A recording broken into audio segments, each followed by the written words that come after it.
And you will speak on this a different title as announced? No, it's rigorous steepest descent method for fully nonlinear integrable PD. Thanks. I'd like to thank the organizers for the opportunity of being in this wonderful conference. This is joint work with Alex Talbis from the University of Central Florida, Shinjo from my university from Duke, and my former student Robbie Buckingham, who is now in Michigan.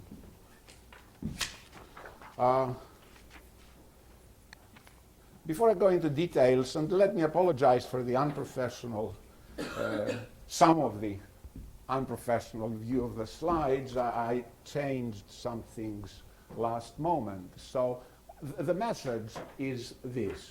When you have a linear evolution system, think of a linear partial differential equation, you end up with a Fourier or Laplace integral. And when you look at an integral formula, how much can you see there? Well, not much. In various distinguished limits, you do steepest descent, and then what emerges is an explicit formula in terms of well-known elementary functions that gives you the solution. And then you can actually see the wave character of the solution and what it really is. Now, the message is that for nonlinear evolution equations that are integrable, you end up, in general, with a Riemann-Hilbert problem, and I will say what this is. So instead of having an integral formula, you have a Riemann-Hilbert problem. Now, there is a steepest descent method for Riemann-Hilbert problems that has been developed in the last few years that does the same thing for you as essentially the linear formula, namely, you end up with an explicit formula in some distinguished limits. In order to be able to do this, you need to have a large parameter or small parameter, large frequency or small dispersion, long time, and then you end up with a formula.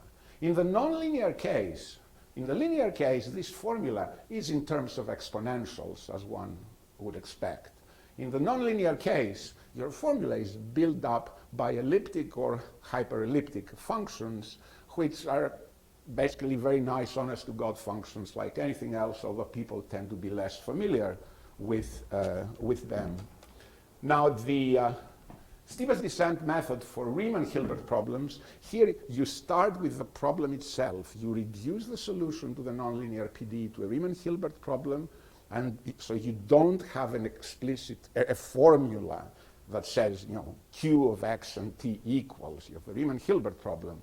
But the method here allows you to get the leading contribution out of the solution of that Riemann-Hilbert problem. The method was discovered by Dave and Joe in the context of the modified KdV equation.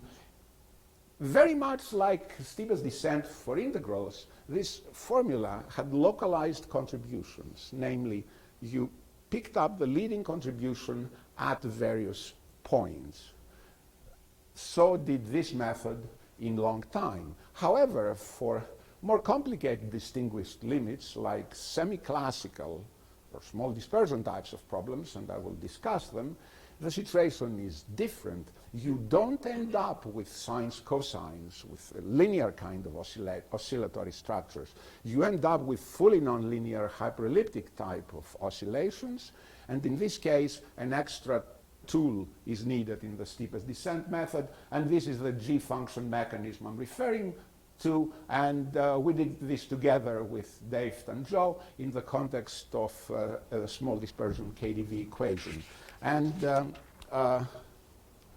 when I took a course as a student, I always wanted to be sure that I understand every word in the title of the course. So I owe you an explanation of integrable, steepest descent, and Riemann-Hilbert problem, and all this will come.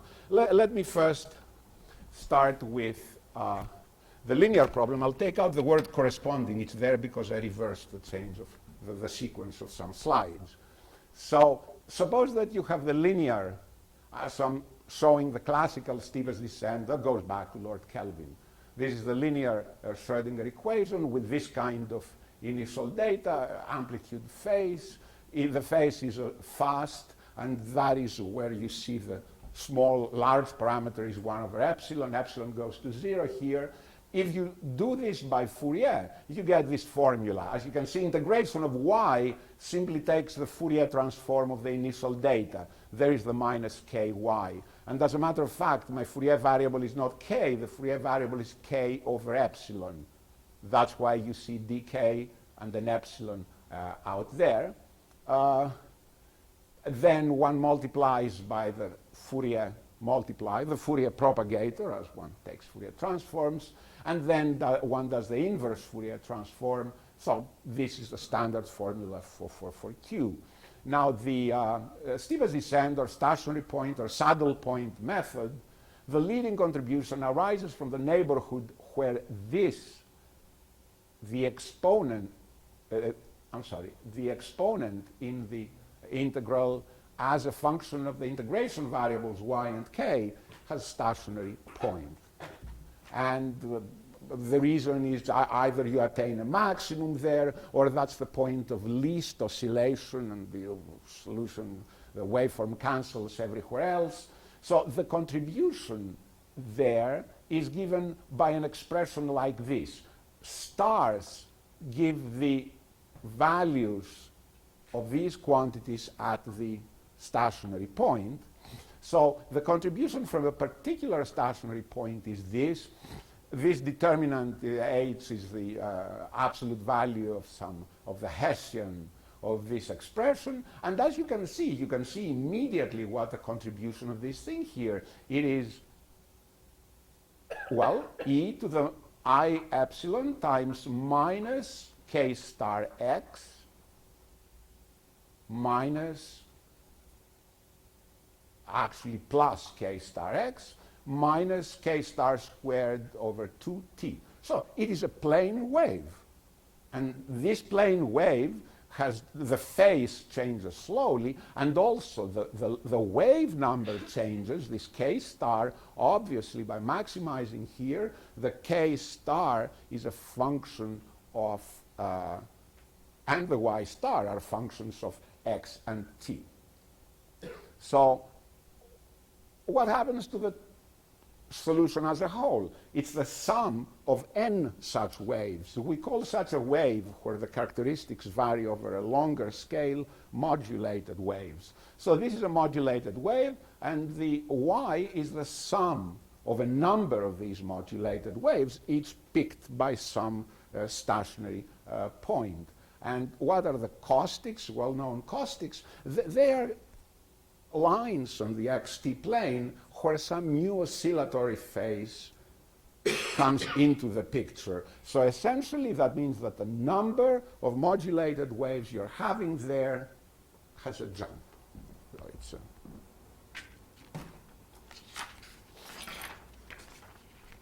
Now, the problems that we're going to look at today, the integrable nonlinear problems, are basically the KDV. I want to show you some pictures so that you see some of the phenomenology. This is not my focus today.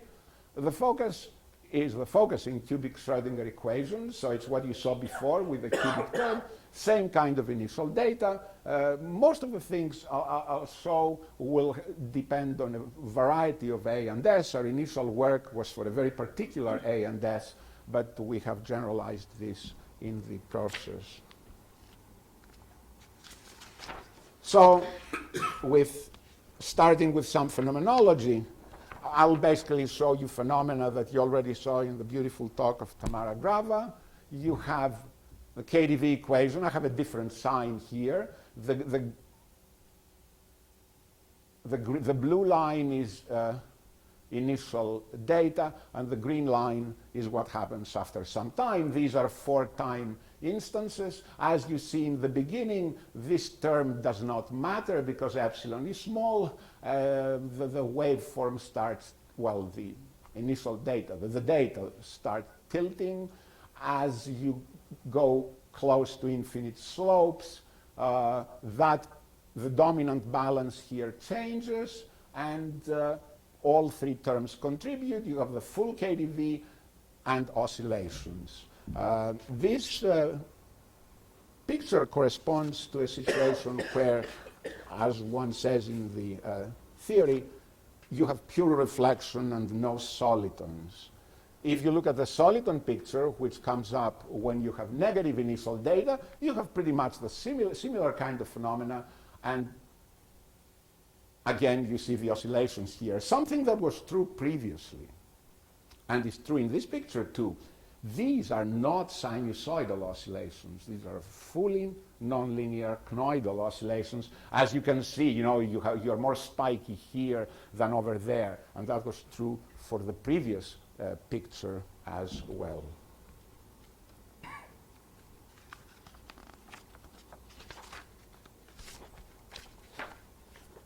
Now, scaling.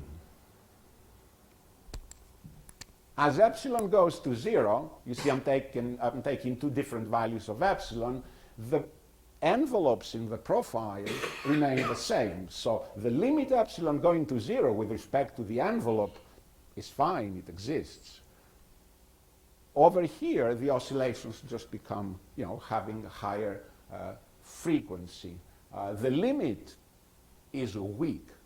However, in the asymptotic sense, the limit, what we do in this method is we calculate the strong asymptotic limit of waveforms like this. Namely, you are catching this wave form in L infinity norm up to order epsilon. Namely, you catch even the phase shifts correctly.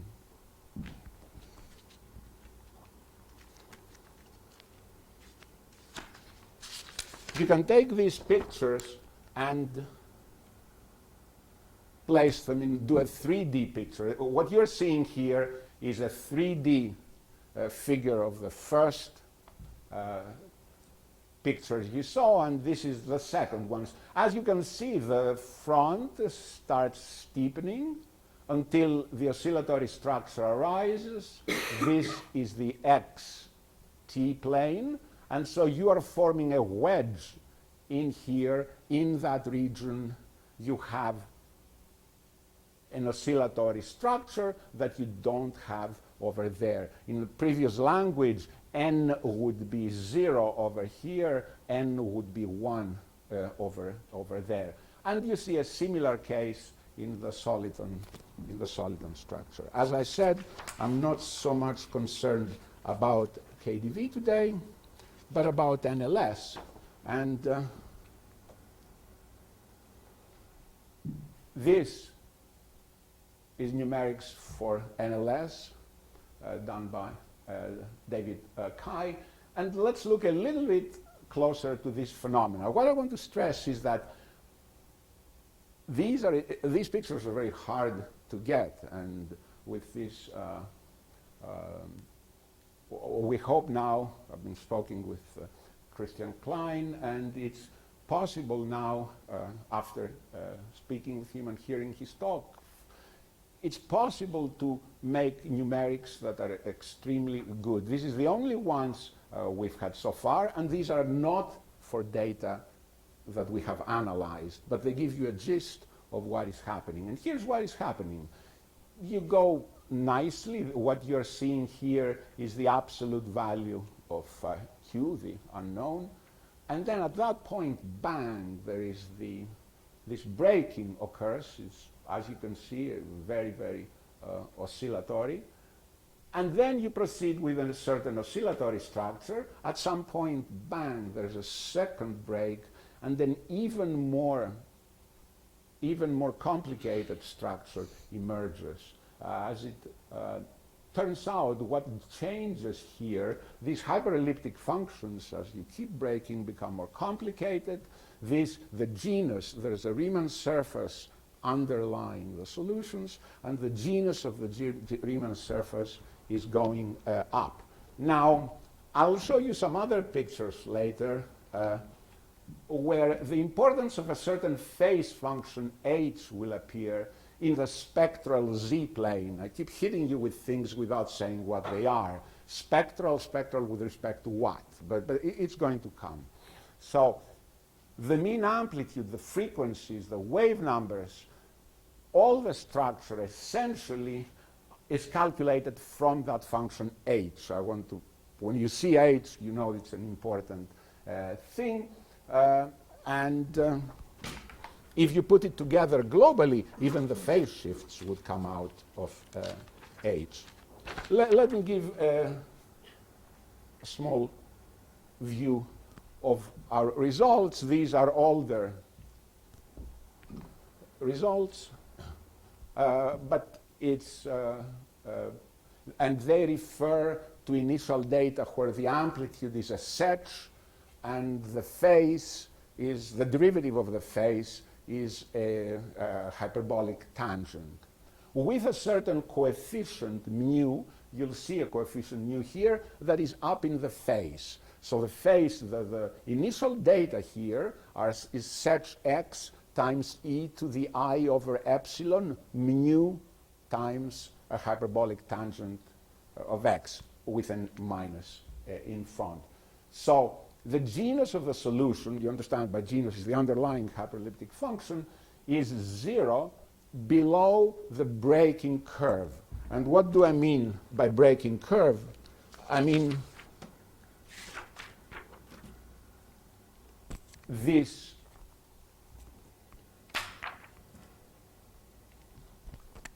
this caustic, that's a breaking curve. So under there, the genus is 0, and you don't have an oscillatory structure in the modulus. You have an oscillatory structure in the phase. It's an exponential e to the I, but it's like a plane wave. Now,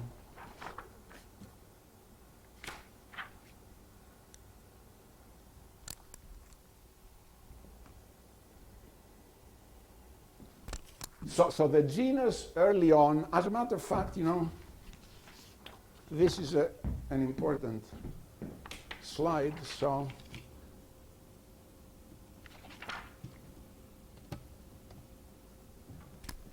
I'll put it up there.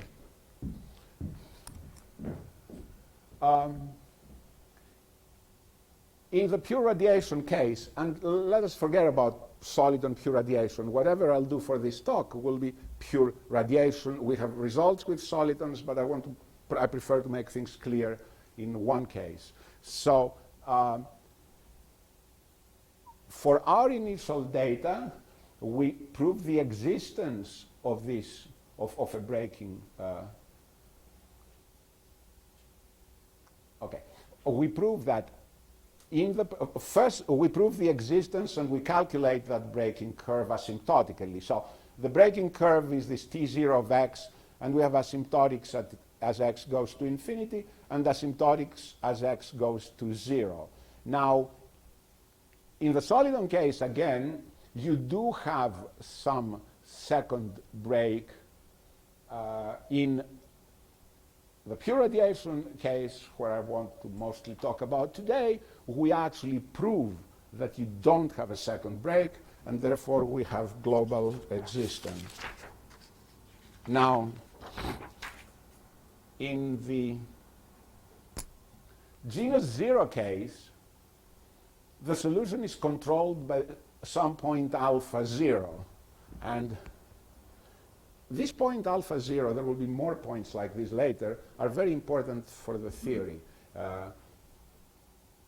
I'll show how they come up. As you can see here, the amplitude of the wave in this region is given by the imaginary part of alpha 0, while the phase is essentially given by the real part. In the genus 2,0, we can calculate the leading asymptotic behavior. It's more complicated than this expression. It has this factor theta, and these little thetas are Riemann theta functions. And all the quantities in there can be calculated in terms of that function h that I mentioned earlier. So everything is known in this formula. And the crucial role is played. Now, what you note here is the controlling thing is these 3 points. You calculate everything in terms of these points, and they are branch points of a certain radical, and that radical is the Riemann surface I'm talking about. So essentially, you have a certain radical here in the genus 0 case. Well, you have only, J is only 0. So the radical you have is a radical of a quadratic. There's no Riemann, there's no elliptic structure. Once you start having more alphas, and I will show what these alphas are doing, then you get the elliptic structure over here.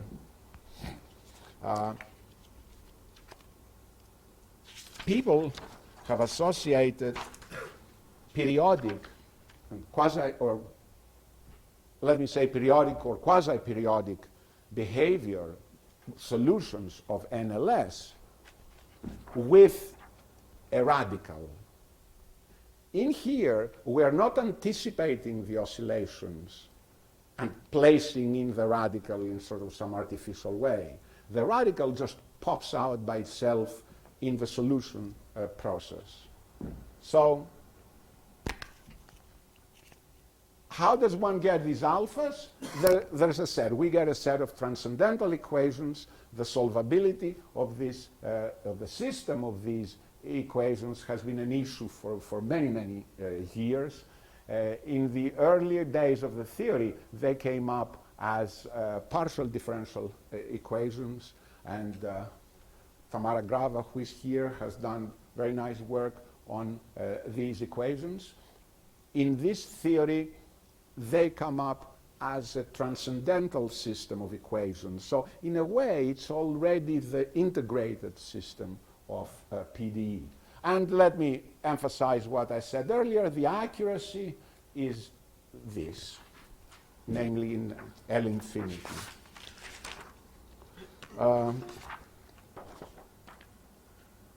Let me say something about the story of the problem. Zakharov and Shabbat integrated NLS by finding a lax pair. Again, my debt is increasing. I'll say what a lax pair is. Scattering data for a case with R mu equals 0 was done by Satsuma Yajima, and later Kamvisis, McLaughlin, and Miller used this case to analyze the pure soliton case. Then we, with Alex Tovbis, we calculated the scattering data exactly for mu greater than 0, and also together with Shinzhou, we did the present work where we actually prove the existence of the, global existence for the solution calculation of the breaking curve at for a special class of initial data. Finally, the shock problem. If I have time, I'll say something about the shock problem, where you start with an A that is constant and a phase that it has a jump. So one may think of it as a little bit as the sort of famous Gurevich-Pitayevsky paper for KDV. As I said before, the Dive Joe discovered Stipa's descent for Riemann-Hilbert problems, and then we together did the G-function mechanism. And numerics have always been wonderful wherever one can find them, wonderful for this problem. Because of the modulational instability of NLS, everybody would think that there is no structure in the solution. And it was some very nice numerical calculations of Miller and Kambisis that started revealing a structure. And these were also seen by Cheniseras and Tian a little bit later. So let me say something about integrability. What do I mean by lax integrability? the story is that people discovered very early on that KdV had lots of conservation laws, infinitely many. And then Lux at that time thought, well, where are these conservation laws coming from? So the idea he had was, you know what? Underlying this nonlinear equation, there should be some linear operator that's evolving in time. And it's evolving in time, maybe in always staying unitarily equivalent to itself at t equals 0. And of course, the eigenvalues are conserved, and these are the conservation laws. So Lux immediately wrote this down as an equation. You know, here you are, the transformed L. Well, U is supposed to be some t-dependent unitary transformation. Well, you can differentiate the U, and since U is unitary, its infinitesimal generator is an antisymmetric, means I times self-adjoint operator, and then you can differentiate this, and you do a little bit of algebra, 2 lines, you get that equation. So Lux said, well, if one chooses the correct L and the correct B, then this equation should turn out to be KdV. And one would say, well, just a second, this is an operator equation. KdV is a scalar equation. Well, you can think of KdV as a multiplication operator. You know, you think of a scalar as a multiplication operator. And that's why it's not all functions, all equations that are integrable. So, but Lux had no idea about what L could be. Well, in the same year, there came out a seminal paper of Gardner, Green, Kraskell, and Nura that integrated KdV, and Schrödinger equation appeared very prominently in there. So Lux said, okay, L is Schrödinger. Then he tried some reasonable things for B, and the second try gave KdV. So the idea is that behind these non-integrable systems, there's a linear operator. And rather than working directly on the nonlinear operator, you want to be working on the linear operator in the background. The problem with that linear operator is that it does not have constant coefficients. So rather, you cannot take Fourier transforms over there. You have to work out some other thing that will help. So our interest is KdV. In a seminal paper in 1971, Zaharov Shabbat found L and B for NLS. And this is the eigenvalue problem. Z is an eigenvalue parameter. That's the spectral parameter I was talking about earlier. So this is the eigenvalue problem for the L operator for NLS. It's the Dirac operator. Call it the Zaharov Shabbat eigenvalue problem. And you see that Q, it's a second order ODE because Psi, well, it's a first order ODE system, right? So Psi is a 2x2 fundamental matrix solution. And if Q were constant, your undergraduate student could certainly solve it. With Q depending on X and T, there's not much you can do. Or what about B that gives you the evolution in time? B is something that looks like this, only here you have dt d psi, and another matrix here that involves Q and Q sub X. So it's the same. But what is important here, if you think of the T evolution, what's important is as X goes to infinity, Q goes to 0, we're thinking of decay solutions, and therefore you can solve the T evolution explicitly when X is large. Solving the T evolution explicitly when X is large gives you the behavior, gives you the evolution of Psi when X is large. The evolution in time. So you know Psi at all times when X is large. And then you ask yourself, okay, now I'm coming to this question. I don't know Q, but I do know the behavior of psi as x goes to plus or minus infinity, this is called the scattering problem. Finding q is inverse scattering from the asymptotic behavior in the x domain, find q, and this problem was solved, the papers by Gelfand, Levitan, Marx and co. However, it was Shabbat in the 70s. In all this work, you would see some singular integral operators. People got away from them very quickly and converted the system by some Fourier transforming to a Fredholm integral equation. Shabbat in the 70s thought that these singular integral operators may be a good place to stay, solve the problem in this domain. Turns out that this was an excellent decision, because when you do asymptotics, this is the correct setting to do it. So asymptotics. Or before doing asymptotics, I promised to say where the Riemann-Hilbert problem comes from. Okay, here's where it comes from. From the scattering, there's a thing called the reflection coefficient. It basically gives you all the information you need for the asymptotic behavior of the eigen of psi in large X. So if you know R, you know all you know. And integrability manifests itself with the fact that R has a very simple time evolution. So you know R at large X's, and you know it at all times, function of epsilon, and Z, the spectral variable, can take values anywhere in the complex plane. So you need to decide how psi, to initialize somehow psi for large X. You can do that.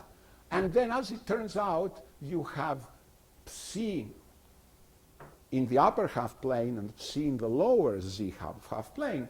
They have a different kind of structure. So they cannot be continued over the real axis. There is a jump. So when you take the limits of these two fundamental matrices on the real axis, well, you find out that on the real axis, you have this ODE system, and you have two fundamental matrices. Well, necessarily, one has to be a constant, a multiple of the other. One has to be the other times some constant matrix, constant in X. This expression. Now, if you normalize this psi a little bit, you come with this M.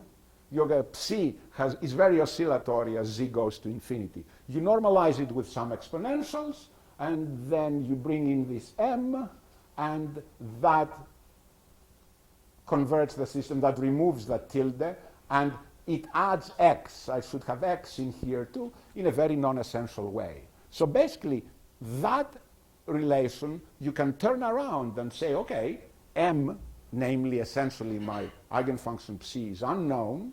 What is known is the R. So I'm in the complex plane. I'm looking for some analytic 2x2 matrix M everywhere except, analytic everywhere except on the real axis, and I know this R, I know the jump matrix on the real axis. How can I find M? And there's a very convenient formula. If you find M, if you have the eigenfunction, of course you find Q immediately. But there's an even more convenient way to do it. There's a formula that you take Z to infinity and somehow Q pops out right away. So solving this Riemann-Hilbert problem is, so I'm starting to solve that problem now. You saw this factorization in this beautiful talk by Anna Boutet de Monvel, who essentially spoke about the same kind of problem, only not in the semi-classical but in the long time regime.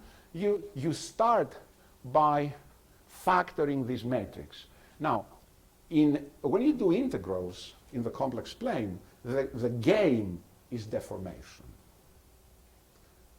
In here, the game is deformation, contour deformation. You can, if the jump matrix is analytic, you can deform the contour, no problem. Unfortunately, it's a fact of life that this jump matrix is rarely analytic. However, you have the following beautiful situation. Suppose you factor the matrix, and I have pretty much the same factorization as I'm here. Each of the factors can deform separately. In fact, the factor on the left can deform to the right, and the rule is that the factor on the right can deform to the left. So rather than having a Riemann-Hilbert problem on the real axis, now let's think that this R thing, this R is 0 over here, so you have no jump. What this has done, it has taken the real axis and split it over here, and now the Riemann-Hilbert contour is this, with this in the upper half plane, that in the other half plane. Somebody who is very quick with calculations will tell me, well, just a second, you haven't brought this matrix here, we've brought the inverse. Yes, I brought the inverse, but I reversed the orientation so that reverses the jump, inverts the jump matrix. So now the problem is over there, and now my problem is that I need to hurry. R is this expression, and F is this mess which you don't care to look at. Notice that you do have a Fourier-like quantity up in the exponents here, and this is the exact, this is the asymptotic, or F obtained asymptotically for these initial data that I spoke to you earlier. And we have generalized our input data. Now let me say something about what is this G function tool. When you get to strongly nonlinear oscillations, it turns out the main contribution does not come from points in the complex plane. It comes from arcs, intervals, it comes from a whole contour. So the idea is essentially to do what you do in WKB. All these can be thought of WKB kind of ideas, not in the x variable, but in the spectral variable, because after all, the WKB factor does depend on z as well. So we just introduce this phase function g, which can be real, it can be complex. When you put this substitution in the Riemann-Hilbert problem, you see a lot of g plus minus g minus, g plus plus g minus, which is a Wiener-Hopf kind of, brings you in a Wiener-Hopf kind of situations, and you want to determine g optimally. What do I mean by g optimally? Well, here's what you do. You do an extra, oh, what did I do? You do an extra factorization. You take this matrix and you can write it this way, A is this, B is that. You can factor it this way, and you start playing two different types of games. You are looking, I'm looking at the case where in the end, that's where the alphas come up. You say, I have two games to play. I can either, along this contour, I can either factor or not factor. If I don't factor, I'm in one of these not factor lines. If I do factor, I have three factors, I split in three contours, and what are these C's and D's? I want to tweak G in such a way that the jump matrix on these contours either decays to the identity, so it's almost identity. If a jump matrix is identity, you can just eliminate it, you just cross it out, and there's no jump. So I have either decay to the identity where you see D's, or I get a constant matrix where you see C's. So you don't know if you can do it, and you don't know where these alphas are, but if you can do it, then you can kill all the d's. There's an error estimate for this. You can kill all the d contours, and you end with a Riemann-Hilbert problem with constant, piecewise constant jump matrix, which you can transform easily to something like that. There's your hyperelliptic structure, there's everything, and the solution comes out in terms of a Riemann-Hilbert, in terms of Riemann theta functions. Now, where does the break come?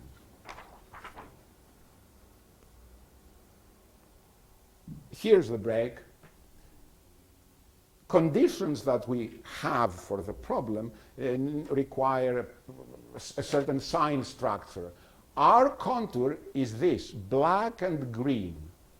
And these other lines, these other full lines, the orange line, all the lines that you see except the green one are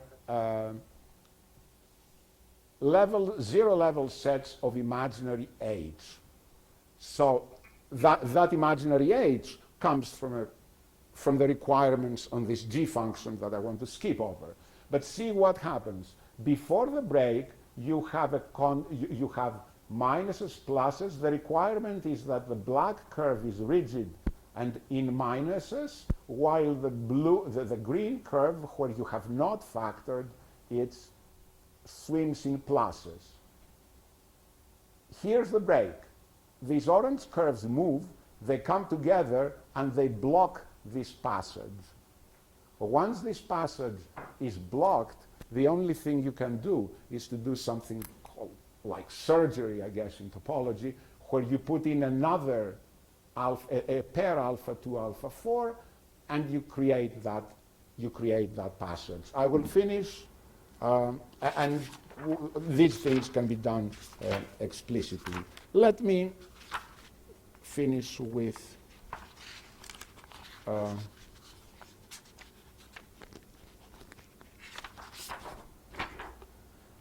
some challenges. The theory, first of all, has produced new results in other fields like orthogonal polynomials and random matrices. The mechanism of higher breaks remains a mystery. Successive breaking, do you keep breaking and infinitely many times? Is there a limit of the break times, or is that limit infinity?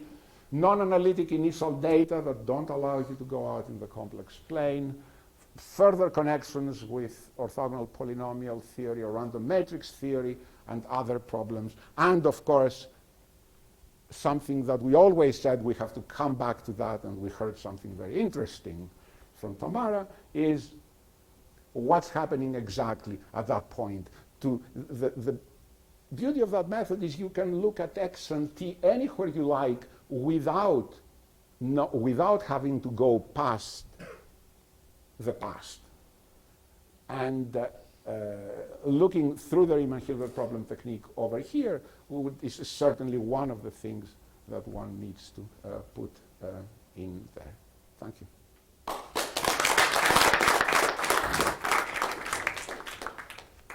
Thank you very much for this nice talk.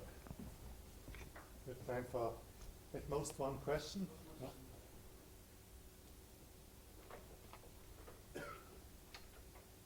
Mal, if there's no question, I think Thank you. once more.